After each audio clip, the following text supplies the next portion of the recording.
conozco con el doctor Keller Sarmiento, que es con el médico psiquiatra con el que después desarrollamos todo este modelo, más o menos en el año 74, 75. Lo conozco primero como terapeuta mío y después, entre las cosas que fuimos trabajando y viendo, yo venía del cine y empezamos a intercambiar modalidades y formas de entender la terapia, desde los argumentos que yo le traía de cómo se manejaban cinematográficamente, cómo era el tema de los personajes. Todo eso empezó como a generar un diálogo entre él y yo que fue como implementándose en lo que él empezó a manejar como terapia para la gente y para su modelo terapéutico. Eso le empezó a interesar. A partir de ahí yo estaba estudiando, empezamos a trabajar y empezamos a desarrollar este modelo. Estaba estudiando psicología. Entonces después en eso se agrega el doctor Víctor Skolnik y una psicóloga que éramos muy amigas, que se llama Ana María Riva. A partir de ahí, bueno, empezamos a hacer todo un desarrollo y un montón de experiencias. Algunas fueron fantásticas, que nos dieron un montón de respuestas, y otras no tanto, porque íbamos siempre caminando sobre el ensayo y error, digamos, para ver por dónde, hasta que terminamos armando lo que hoy por hoy se conoce como la figura, pero de una manera mucho más como agreste, diría, mucho más simple, con cosas muy puntuales. Buscábamos en principio cómo eran los juegos de poder, cómo eran las alianzas, cómo la gente quedaba en un lugar que le permitía entender cómo se desarrollaban los juegos entre las personas. Todo eso fueron los conceptos de inicio del modelo. Entonces, a partir de ahí fuimos como construyendo. Eduardo Keller siempre fue un intelectual de primera línea, entonces cada vez que teníamos alguna cosa nueva para investigar, él se informaba, consultaba, investigaba, y a partir de ahí íbamos haciendo estos desarrollos. Cuando nosotros empezamos a desarrollar este modelo, inicialmente también coincide con la época de la toma de los militares. O sea, hubo muchas de las cosas que pensábamos y que queríamos hacer, que teníamos que tener sumo cuidado. Por ejemplo, reunirnos de una manera como soslayada, que no pareciera que estábamos elaborando nada, y mucho menos nos poníamos a escribir sobre lo que estábamos haciendo. Lo teníamos todo muy reservado. En ese sentido, una de las cosas que empezamos a hacer para ir como dándole forma a la figura fue, por ejemplo, recorrer escuelas que estaban en ese momento como en boga, que era psicodrama, que era Gestalt, y que por lo menos a nosotros, sobre todo el psicodrama, nos permitió empezar como a entender cómo era esto del vínculo con el otro, a partir de, en ese momento no podíamos saber si le llamábamos que la energía, que la telepatía, no podíamos encontrar claramente qué era lo que pasaba. O sea, recién ahora, trabajando con Cristina, sabemos que existe la morfogénesis, o sea, es totalmente otro encuadre, no es otro encuadre, es otra manera, es una manera mucho más amplia y mucho más transdisciplinaria de observar la realidad. En ese momento éramos todos muy acotados, como te decía antes, buscábamos los juegos de poder, y haciendo psicodrama y entendiendo, por ejemplo, que en el psicodrama se usa una figura, o se usaba en ese momento una figura que era el yo auxiliar, que era el que decía todo aquello que uno no se animaba a decir.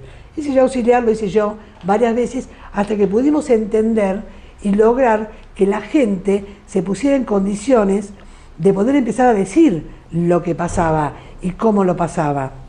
Y así fuimos armando la figura donde la gente podía empezar a decir lo que le pasaba, porque también se sentía cuidada y contenida en la figura, que vos pusieras ahí a tu mamá, y en un momento dado decidimos que la gente estaba en condiciones de no decir de qué personaje actuaba, y empezamos a ver que la información era enriquecida, era una información que tenía un valor para la gente y para nosotros, y a partir de ahí empezamos a ver cómo seleccionábamos la información que devolvíamos, porque también descubrimos que a veces esta información que aparecía, si no la manejábamos con prudencia, podíamos hasta lastimar al paciente.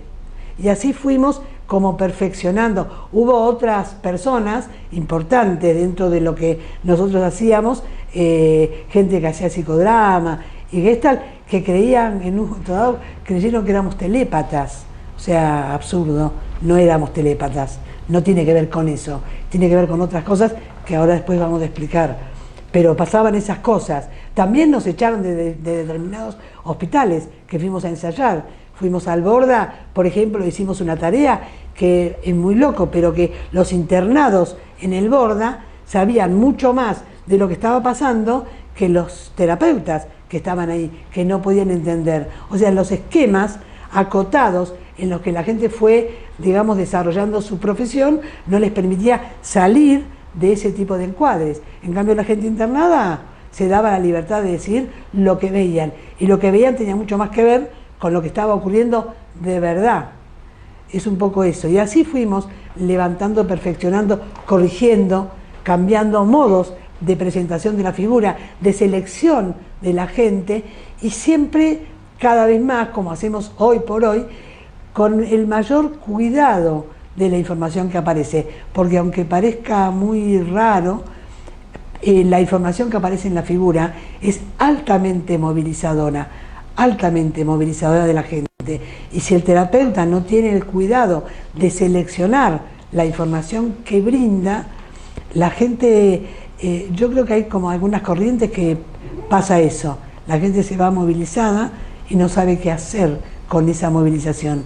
Nosotros nos ocupamos mucho de que la gente pueda disponer de la información que aparece en la figura, la pueda llevar adelante. Porque de ahí llegamos más o menos hasta el 2003, 2004, donde se empieza a incorporar aquí la señora Cristina Giuffre, que reemplaza en ese sentido, por lo menos para mí en lo personal, todo esto que tiene que ver con la investigación más teórica.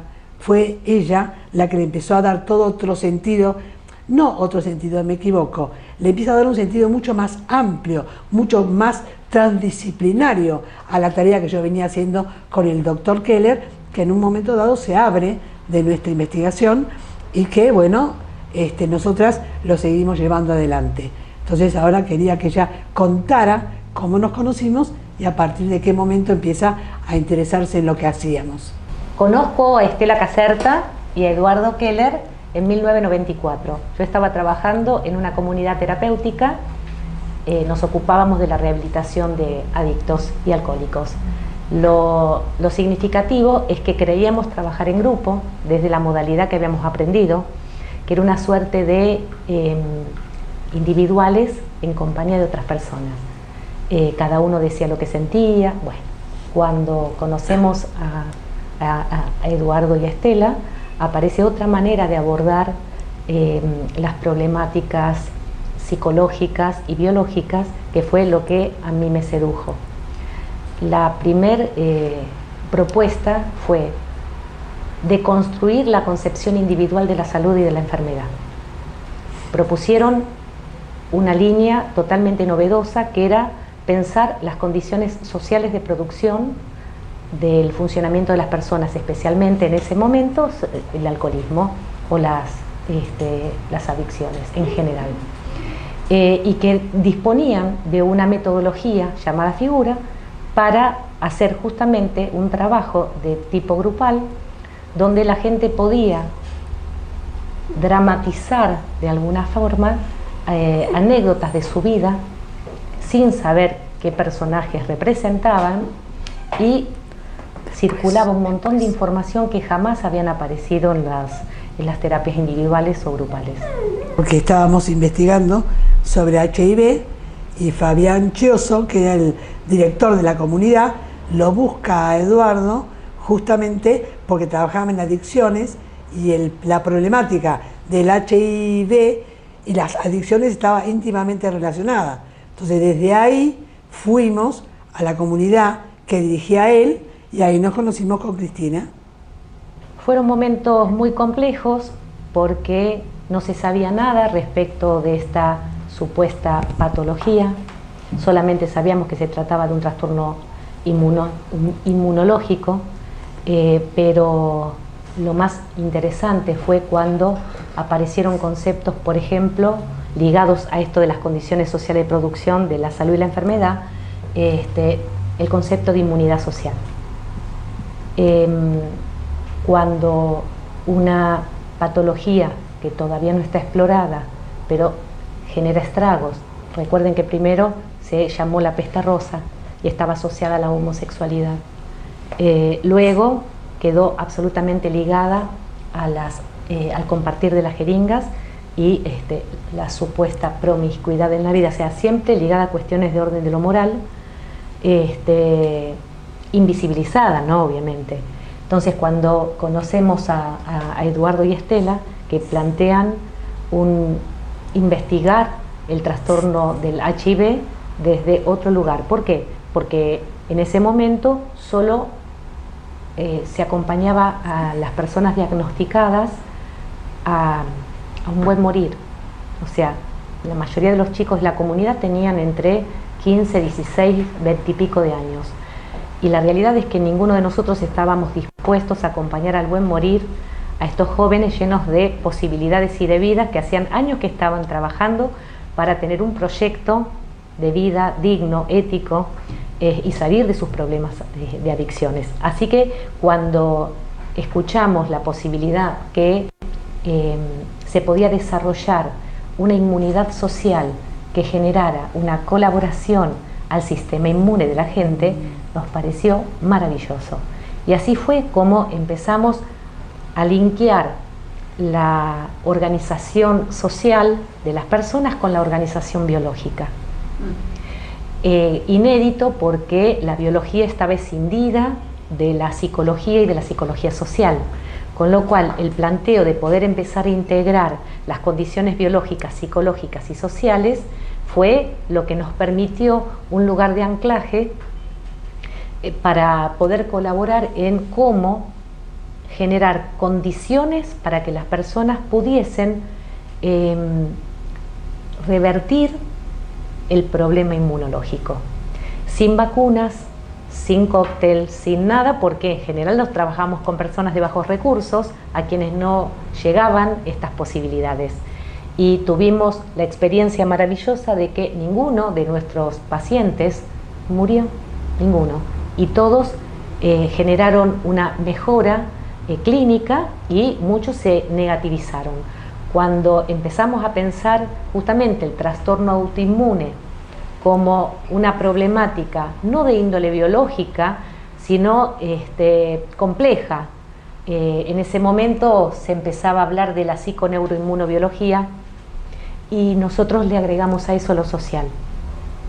Con lo cual fue una experiencia realmente transformadora, porque era una ciencia que acompañaba a la gente, que nos daba la posibilidad de pensar la salud de una manera más compleja y como terapeutas tener la posibilidad de acompañar a los pacientes de una manera más humana.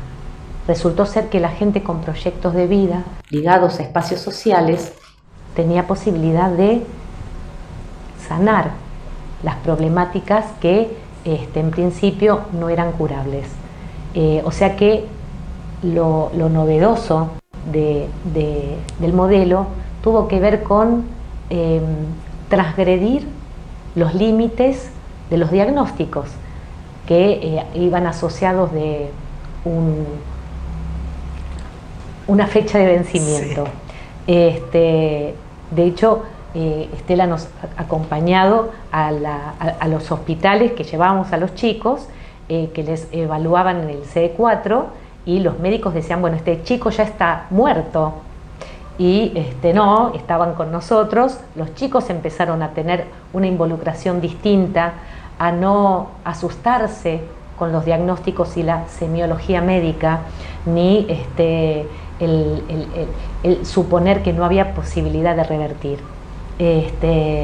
Y bueno, esto de pensar una ciencia que está a disposición de la gente y que por ende no puede pensar que no hay cambios en términos biológicos o psicológicos. Y esto desde lo social y desde lo paradigmático, porque para pensar en otra ciencia había que pensar desde otro paradigma, donde lo imposible fuese posible. Así que creamos una ciencia humana donde empezó a ser posible lo que no era posible hasta el momento, como la curación. Bueno, Estela, como este es un video que vamos a compartir con todas las personas que no nos han escuchado todavía, me parecía importante que cuentes en ocasión de qué situación personal conoces a Eduardo y qué pasó a partir de ahí. Sí, bueno, yo estaba pasando por un momento muy particular. Estaba pasando por un mal momento en mi matrimonio, estaba decidiendo si me separaba, no, qué hacía, y empiezo a buscar en las cartillas de las obras sociales que tenía un psiquiatra que me pudiera atender exactamente en el momento del almuerzo que yo tenía de mi trabajo, que pudiera atenderme en ese momento. Y aparece Eduardo Keller Sarmiento y lo llamo y arreglo y empiezo a conocerlo en ese momento. En aquel momento podríamos decir que era una casualidad que yo recalara ahí. Hoy por hoy me queda claro que no. O sea, que no es una casualidad, que tiene que ver con, como decías, con la sincronicidad. O sea, que tiene que ver con eso. Yo tenía una necesidad y él estaba sintonizado en mi propia necesidad. Cuando yo le pregunto a Eduardo, cuando él, mejor dicho, cuando Eduardo me pregunta qué me lleva a verlo a él, lo que yo le digo era que tenía yo el miedo a la locura, porque yo venía de una familia de mujeres que enloquecían. Mi bisabuela murió en el Moyano, mi abuela estuvo internada en el Borda más de 2 años, sus hermanos estuvieron, su hermana se suicidó después de haber estado internada en el Moyano, y una tía, hermana de mi madre, también, o sea, y yo tenía la sensación de que en mi generación la que iba a desbordarse y enloquecer era yo. Y Eduardo me dice, me empieza a explicar que la locura no se hereda, que para mí fue como una revelación que me permitió realmente pararme en otro lado. Él me dice, la locura no se hereda, lo que se hereda son las condiciones sociales en las que una persona enloquece. Y entonces empecé a investigar a partir de ahí en qué condiciones mi bisabuela se había vuelto loca, mi tía abuela, mi abuela, y empecé a entender por qué la gente se podía brotar, enloquecer y demás. Y a partir de ahí fui entendiendo todo eso, y a partir de ese diálogo es que yo me intereso por lo que hace Eduardo, y Eduardo empieza a interesarse por lo que yo hacía, que era cine en ese momento. Yo trabajaba haciendo producción de cine, y entonces, bueno, ahí empezamos a tener un diálogo totalmente diferente, donde empezamos a intercambiar. Yo venía de hacer sociología, cambio, y empiezo a hacer psicología en la facultad, y entonces ahí empezamos a tener un diálogo diferente. O sea, empezamos a entender, él me empieza a explicar a mí que el psicoanálisis, tal y como estaba planteado, no servía, no ayudaba a la gente, sobre todo en el momento en el que estábamos trabajando, que era el momento de la dictadura militar.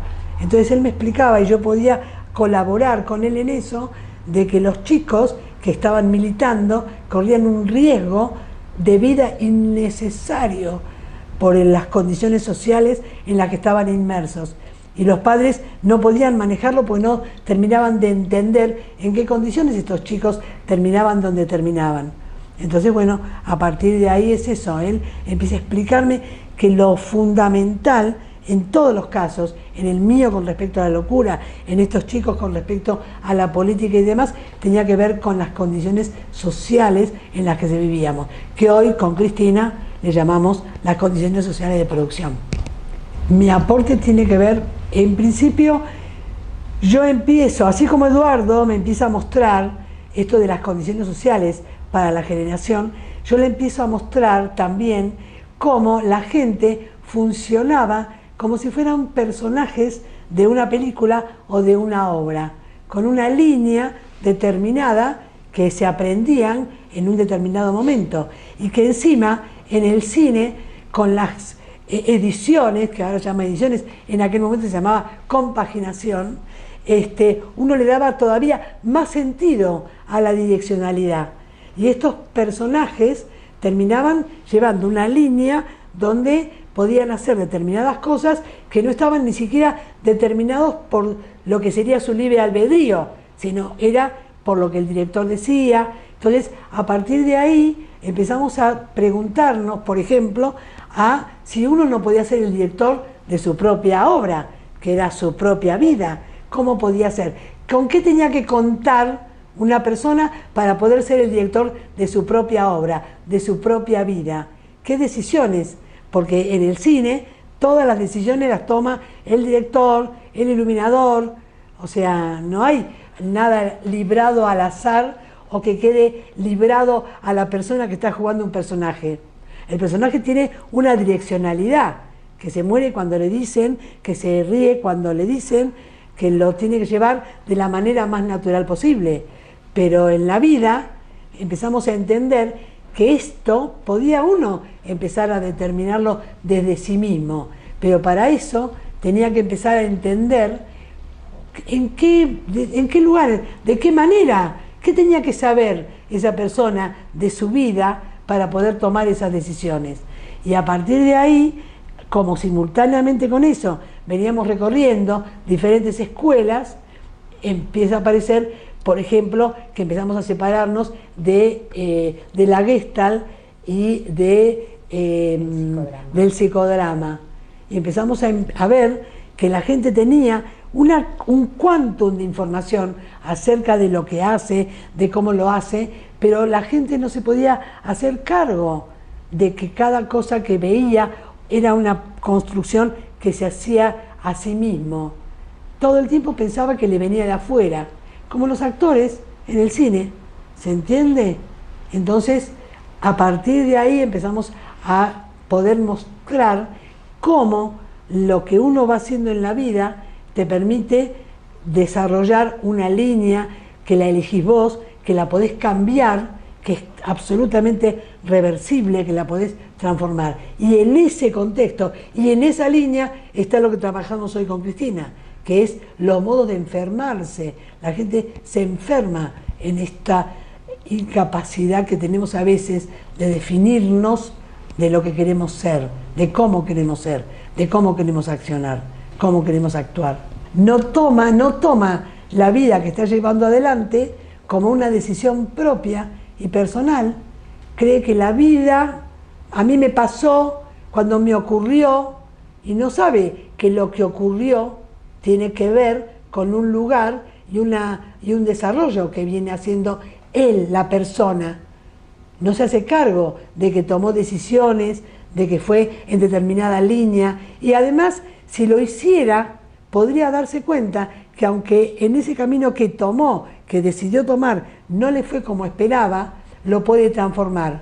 Pero como cree que viene de afuera, siente que le ocurrió y que él no lo esperaba. No se hace cargo. Lo que viene de afuera, históricamente tiene que ver con la cuestión inconsciente, que uno tiene determinantes del orden de lo inconsciente, los que no tenés acceso.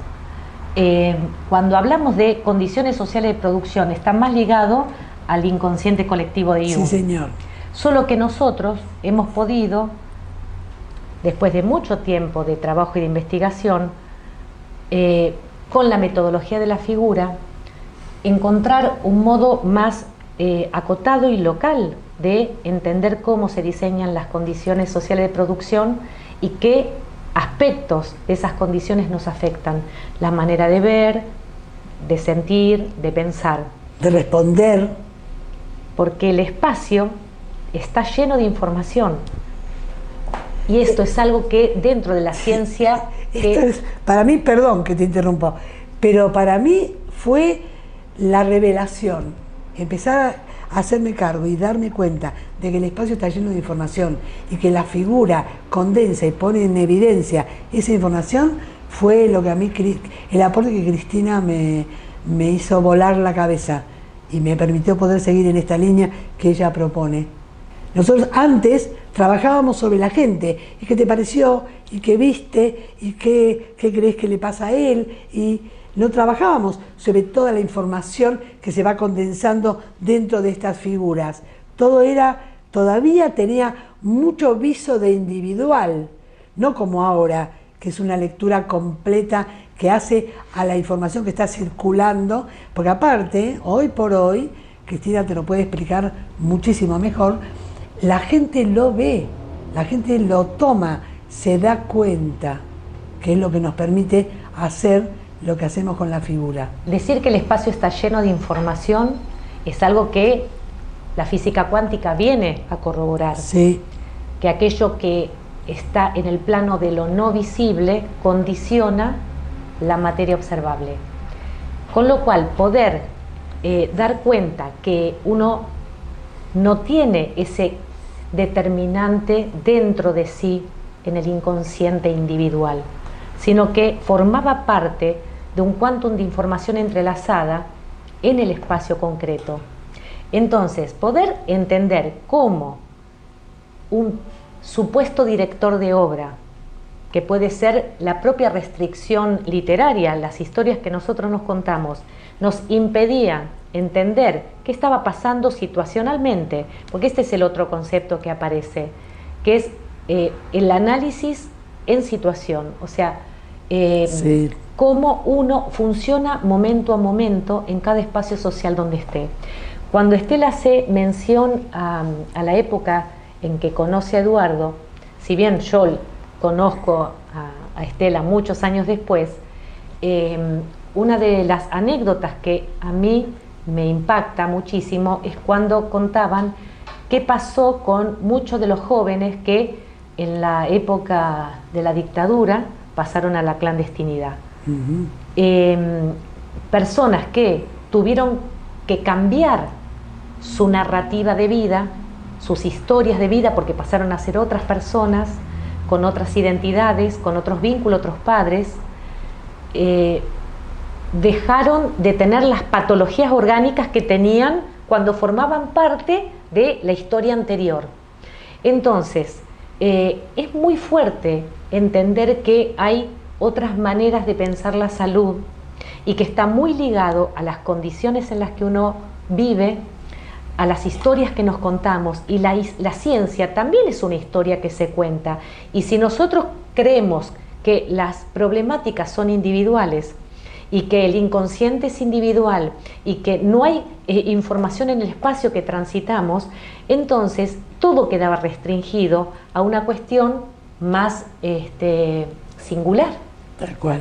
Incluso en la figura, esto que decía Estela, había más predisposición a ver las coincidencias que se daban entre los personajes de la anécdota y las personas que ocupaban su lugar. Y si bien llamaba la atención esto de decir, ¿cómo es que saben? Porque nunca circulaba la anécdota en el armado de figura. Y sin embargo las personas sabían lo que estaba sucediendo.